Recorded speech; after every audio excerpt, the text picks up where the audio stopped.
আসসালামু আলাইকুম। আজকে আমরা এসএসসি হিসাব বিজ্ঞান দ্বিতীয় পত্র থেকে উৎপাদন ব্যয় হিসাব এই অধ্যায়ের উপর আরেকটি গুরুত্বপূর্ণ সৃজনশীল ম্যাথ সমাধান করব। আজকে আমরা যশোর বোর্ড 2019 সালের প্রশ্ন নং 1 সমাধান করব। আজকের অঙ্কটা মূলত দরপত্র রিলেটেড। ওকে, চলো কথা না বাড়িয়ে আমরা একটু প্রশ্নটা দেখে অঙ্কটা করার চেষ্টা করি। প্রশ্নে কি বলা আছে? অন্য আলো কোম্পানি লিমিটেডের একটি মোমবাতি উৎপাদনকারী কারখানার 31 ডিসেম্বর সমাপ্ত বছরের উৎপাদন ও বিক্রয় সংক্রান্ত তথ্যসমূহ নিম্নরূপ। তাহলে এটা মোমবাতি উৎপাদনকারী কারখানার তথ্য দেওয়া আছে। ওই মোমবাতি উৎপাদনকারী কারখানায় চলতি হিসাবকালে প্রত্যক্ষ কাঁচামাল ব্যবহার করছে 50,000 টাকা, প্রত্যক্ষ মজুরি ব্যবহার হয়েছে 15,000 টাকা, কারখানার উপরি ব্যয় 7,500 টাকা, অফিস উপরি ব্যয় 5,000 টাকা। এখন কয়ে বলছে মুখ্য ব্যয়ের পরিমাণ নির্ণয় করো, কয়ে বলছে উৎপাদন ব্যয় বিবরণী প্রস্তুত করো। গটা আমি পরে পড়তেছি। আমরা এই যে উৎপাদন ব্যয় হিসাবে এই অধ্যায়টাতে পড়তেছি, এই অধ্যায় মূলত দুই ধরনের টপিক নিয়ে আমরা আলোচনা করতেছি। একটা হচ্ছে উৎপাদন ব্যয় বিবরণী। মানে উৎপাদন ব্যয় বিবরণীতে একটা শিল্প প্রতিষ্ঠানের কাঁচামাল থেকে শুরু করে পণ্য উৎপাদন এবং পণ্য বিক্রয় পর্যন্ত ধাপে ধাপে যে ব্যয়গুলো হচ্ছে, এই ব্যয়গুলোকে দেখিয়ে আমরা কিন্তু উৎপাদন ব্যয় হিসাব প্রস্তুত করতেছি।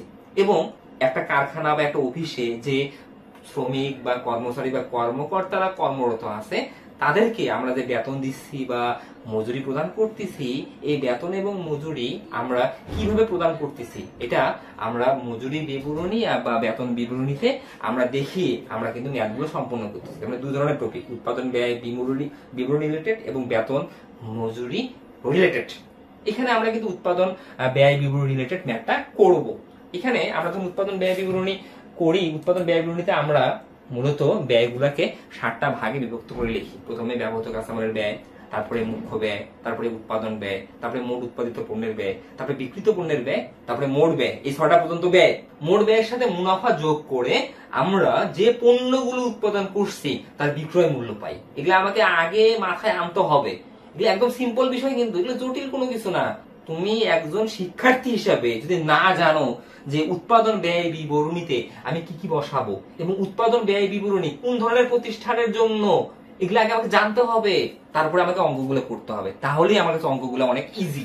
আর আমি যদি না বুঝি, আমি শুধু ঢালা অঙ্ক করি, আসলে আমি ভালো কিছু করতে পারবো না। আমি যদি ভালো কিছু করতে চাই, বিশ্ববিদ্যালয়ে যদি ভালো একটা সাবজেক্টে পড়তে চাই, ভালো বিশ্ববিদ্যালয়ে অ্যাডমিশন নিতে চাই, আমাকে বেসিক সহ শিখতে হবে। তাহলে ইনশাআল্লাহ তুমি এইচএসসি পাস করার পর খুব সহজে একটা ভালো বিশ্ববিদ্যালয়ে এডমিশন নিতে পারবে। ওকে, তাহলে আমরা এখানে প্রথমে মুখ্য ব্যয়ের পরিমাণ কয় নির্ণয় করব। তাহলে এই লক্ষ্যে আমরা আগে বোর্ডে লিখছি 7 নং প্রশ্নের সমাধান। তোমরা খাতা লিখবা 7 নং প্রশ্নের সমাধান, লিখবা ক মুখ্য ব্যয়ের পরিমাণ নির্ণয়। মুখ্য ব্যয় মানে কি? আমি উৎপাদন ব্যয় বিবরণীতে বা শিল্প প্রতিষ্ঠানের জন্য কি করি? আমি প্রথমে ব্যবহৃত কাঁচামালের ব্যয় নির্ণয় করি। ব্যবহৃত কাঁচামালের ব্যয়ের সাথে আমি প্রত্যক্ষ মজুরি বা প্রত্যক্ষ অন্যান্য খরচ যোগ করলে আমরা মুখ্য ব্যয় পাই। এখন আমি কি যে অঙ্ক থেকে মুখ্য ব্যয় নির্ণয় করব, ওই অঙ্কে কি আমাকে ব্যবহৃত কাঁচামালের ব্যয় নির্ণয় করতে হবে? এটাকে দেখতে হবে তোমাকে। ব্যবহৃত কাঁচামালের ব্যয় কখন নির্ণয় করব? যখন আমার প্রারম্ভিক কাঁচামাল ক্রয়, সমাপনী কাঁচামাল থাকবে, তখন আমাকে ব্যবহৃত কাঁচামালের ব্যয় নির্ণয় করতে হবে। তার সাথে আমাকে প্রত্যক্ষ মজুরি বা শ্রম যোগ করে, প্রত্যক্ষ অন্যান্য খরচ যোগ করে মুখ্য ব্যয় বের করতে হবে। কিন্তু এখানে অঙ্কটা তেমন না, এখানে অঙ্কটা একদম ইজি। যখন প্রারম্ভিক কাঁচামাল, সমাপনী কাঁচামাল থাকবে না, তখন ব্যবহৃত কাঁচামালের ব্যয় বা প্রত্যক্ষ কাঁচামাল প্রশ্নে দেওয়া থাকবে। এই দেখো, প্রত্যক্ষ কাঁচামাল 50,000 টাকা। এই যে প্রত্যক্ষ কাঁচামাল 50,000 টাকা আছে, এটাই ব্যবহৃত কাঁচামালের ব্যয়। প্রথমে আমি খাতায় লিখবো বিবরণ টাকা, প্রত্যক্ষ কাঁচামাল কত টাকা আছে? 50,000 টাকা আছে। এই যে লিখে ফেললাম 50,000 টাকা। আমাদের প্রথম ধাপ কিন্তু হয়ে গেল। ব্যবহৃত কাঁচামালের ব্যয় 50,000 টাকা। এই ব্যবহৃত কাঁচামালের ব্যয় যে 50,000 টাকা প্রত্যক্ষ কাঁচামাল নামে আছে, তার সাথে আমরা প্রত্যক্ষ শ্রম বা মজুরি যোগ করব এবং প্রত্যক্ষ অন্যান্য খরচ যোগ করব। আমাদের এখানে প্রত্যক্ষ মজুরি আছে 15,000 টাকা। তাহলে লিখবো যোগ প্রত্যক্ষ মজুরি 15,000 টাকা। আমি যদি যোগ করি, এই যে টাকাটা পাবো 65,000 টাকা, এই 65,000 টাকাই হচ্ছে আমাদের মুখ্য ব্যয়। আমরা এ টু জেড বক্স করে দেবো। তাহলে আমরা মুখ্য ব্যয় পেয়ে গেলাম 65,000 টাকা। এটা আমরা টুকে রাখি, মুখ্য ব্যয় 65,000 টাকা পরে আমার কাজে লাগবে। ওকে, আমাদের ক হয়ে গেল, ক আমাদের ডান। ওকে, এখন আমরা ক্ষয়ের সমাধান করবো। ক্ষয় কি বলছে? উৎপাদন ব্যয় বিবরণী প্রস্তুত করো।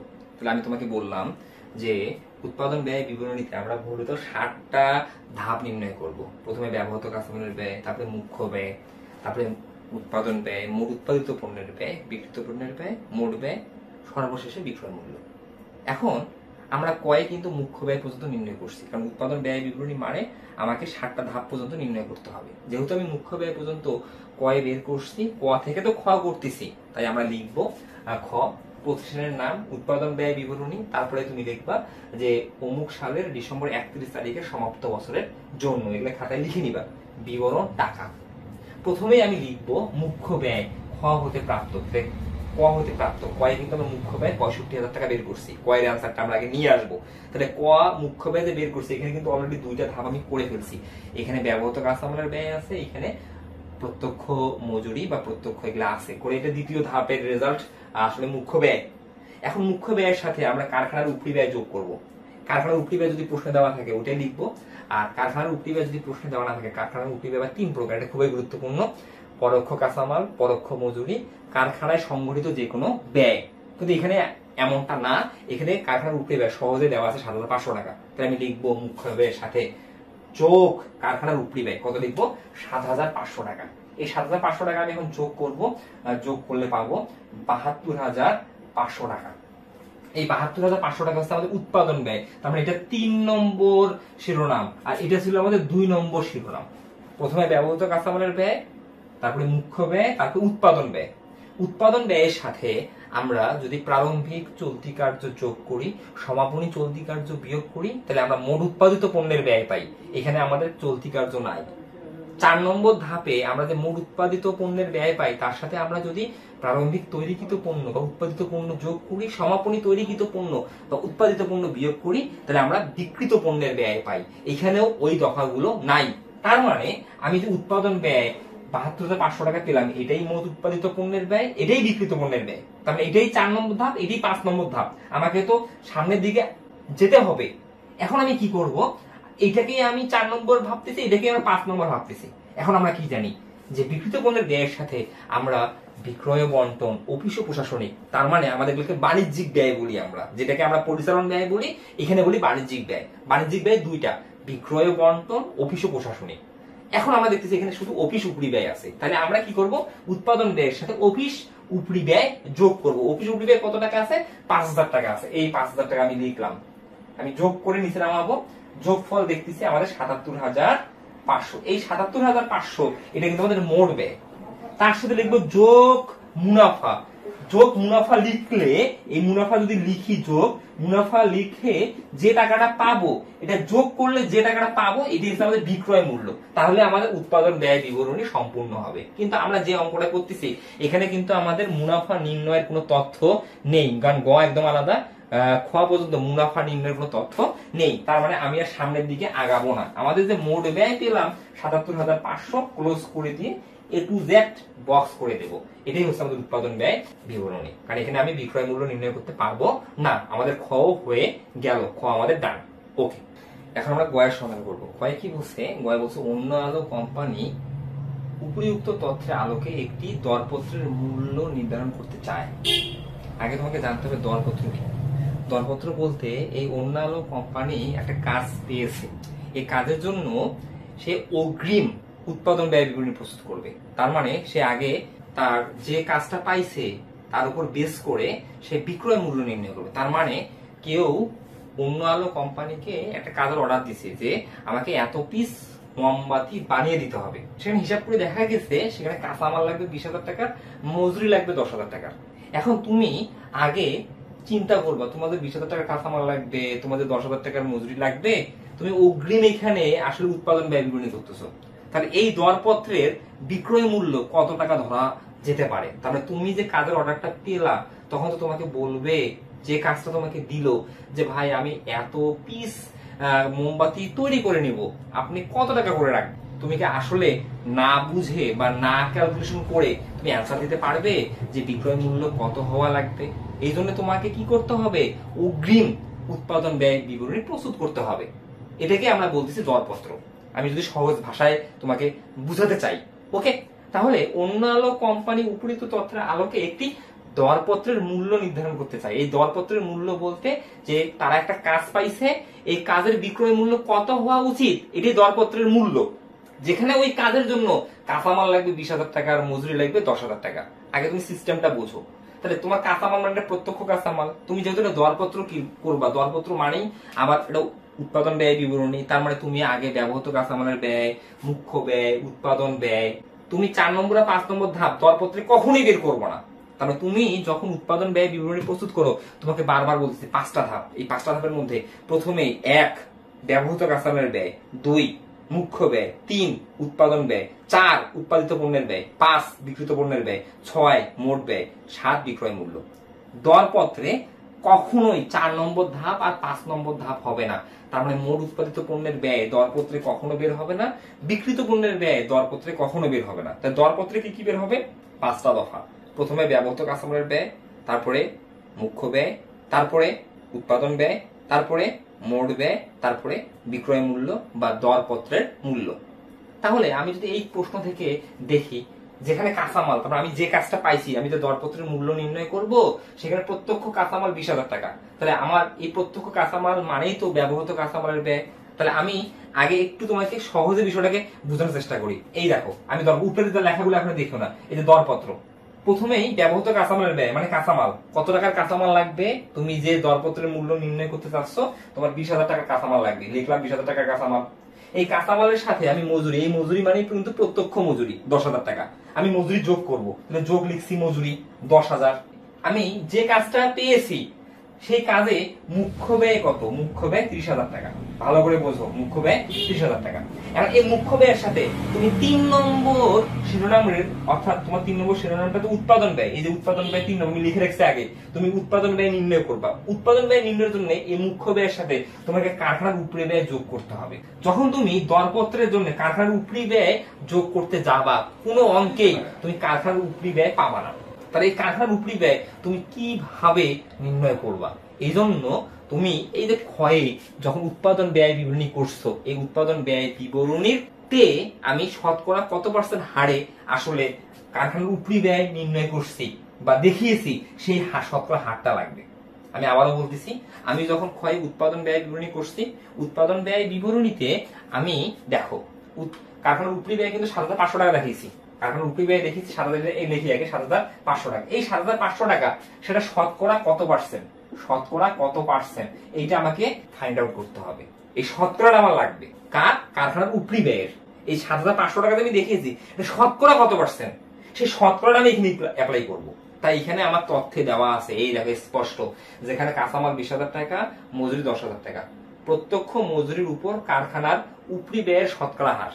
তাহলে প্রত্যক্ষ মজুরির উপর কারখানার উপরি ব্যয়ের শতকরা হার তোমাকে নির্ণয় করতে বলছে। ভালো করে বোঝার চেষ্টা করো।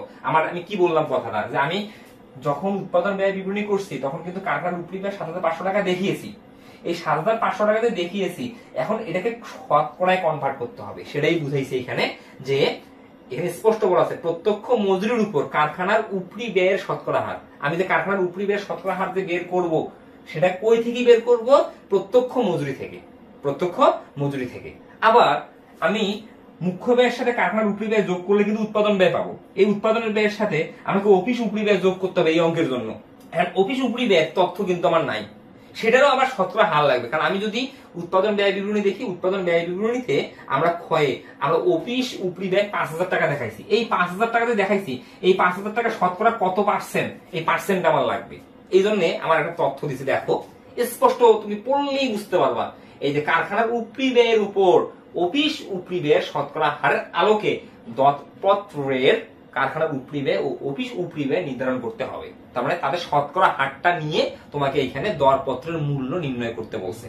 এখন শতকরা হারটা তুমি নির্ণয় করবো, তোমাকে ক্লু দিয়ে দিছে তো, প্রত্যক্ষ মজুরির উপর কারখানার উপরি ব্যয়ের শতকরা হার।